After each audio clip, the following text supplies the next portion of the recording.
Oke, Ndra. Udah man. Karena waktu dari awal pun dia seperti itu.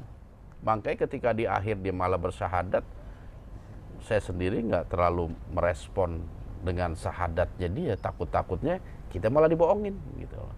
Karena waktu awalnya itu gencar sekali mereka melakukan sebuah tipu daya, sebuah pertarungan, tanya jawab yang begitu berat gitu. Makanya hal ini harus menjadi pelajaran bagi kita. Kadang begitulah sifat jin. Tapi kenapa dia bisa membaca syahadat? Untuk jin karakter-karakter tertentu, apalagi jin yang mempunyai sifat munafik, itu nggak mustahil mereka bisa membaca 2 kalimat syahadat. Gitu. Iya.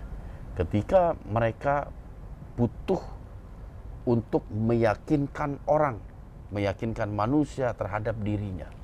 Gitu. Cuman yang kita ambil itu bukan dia muslim atau tidak, tetapi dialog-dialog yang kita coba bangun.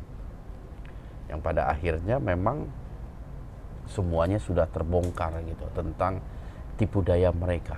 Ini merupakan sebuah pelajaran yang berharga lah, khususnya buat diri saya pribadi dalam menghadapi situasi sulit atau dalam situasi-situasi yang mana jin itu mengatakan sesuatu secara pelin-pelan gitu. Kalau saya sendiri sih terus terang nggak meyakini walaupun dia udah membaca syahadat. Ya, untuk saya pribadi, tapi semua lepas dari pengawasan Allah Subhanahu wa taala. Seperti itu, Sadi. Alhamdulillah. Ya. Jadi ini ada yang mau ditanya lagi? Belum ya? Ada juga yang bertanya mewakili semua nih. Izin bertanya, Bah. Siapa utusan dari selatan dan apakah ia terluka oleh serangan apa?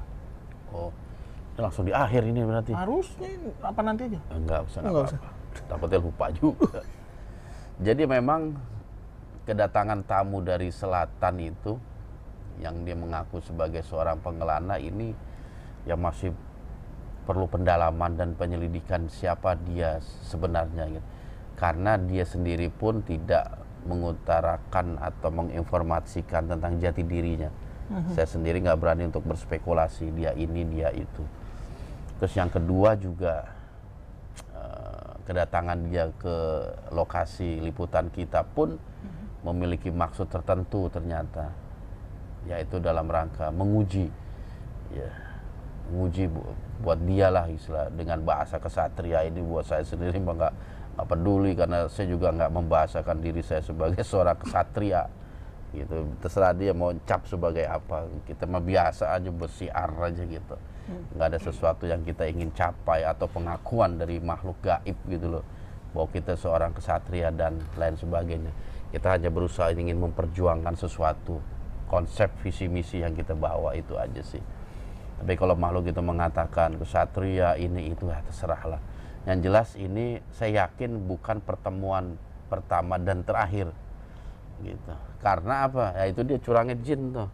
Begitu dia kepepet, dia kalah, Langsung maclung. Karena dia udah nggak ada apa yang mau dibanggakan terhadap dirinya. Walaupun ngomong awalnya itu kayaknya wah bangga bener gitu. betul. Iya. Apalagi 2 pusakanya itu kalau bisa merasakan atau ngelihat itu luar biasa itu. Biasanya Lepi itu yang tahu tuh. Kemarin belum sempat sih ngomong. Jadi Tapi ada pertanyaan juga sih dari Om Didi. apa tuh? Itu Aki kenal nggak? Tapi di tayangan Aki bilang katanya nggak kenal. Iya. Tentu ketika dia menyebutkan sebuah julukan pasti dia tahu Aki. Tapi kalau dia nggak menginformasikan dia siapa susah. Karena saya yakin antara Aki dengan dia tuh nggak tahu. Belum pernah ketemu. Belum pernah ketemu. Tapi kalau disebut nama kita pasti tahu. Saya semacam gini, orang terkenal, pendekar yang terkenal lah. Misalnya si buta dari gua hantu. Nah, kita kan belum pernah ketemu.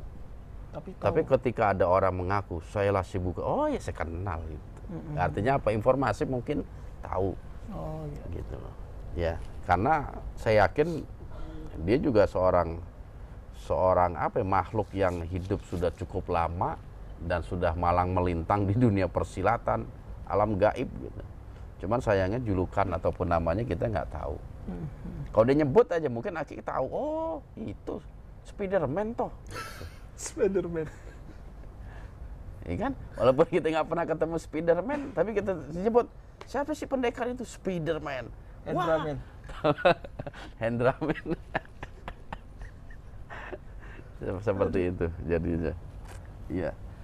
Tapi kita akan tunggu episode